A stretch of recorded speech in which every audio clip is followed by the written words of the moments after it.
श्री आशुतोष महाराज जी की समाधि संसार को कई महत्वपूर्ण ज्ञान और संदेश प्रदान करती है। उनकी समाधि, जो भौतिक शरीर की मृत्यु से पार जाने का प्रतीक है, यह हमें आत्मा की अमरता और शाश्वतता का बोध कराती है। श्री महाराज जी के शिक्षाएं और समाधि का संदेश है कि जीवन और मृत्यु केवल एक अवस्था है और असली आत्मा कभी नहीं मरती।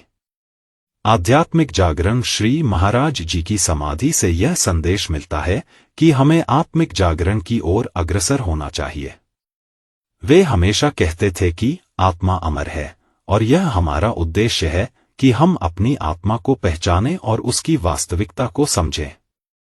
सत्य की खोज। उनकी शिक्षाएं जीवन के सत्य को जानने और समझने का मार्ग दिखाती हैं। यह हमें सिखाती है कि हमें बाहरी संसार से परे अपनी आंतरिक दुनिया की ओर देखना चाहिए, ताकि हम सच्चे शांति और सुख को प्राप्त कर सकें। सकारात्मकता और समर्पण। वे हमेशा सकारात्मक सोच और समर्पण के महत्व को बताते थे।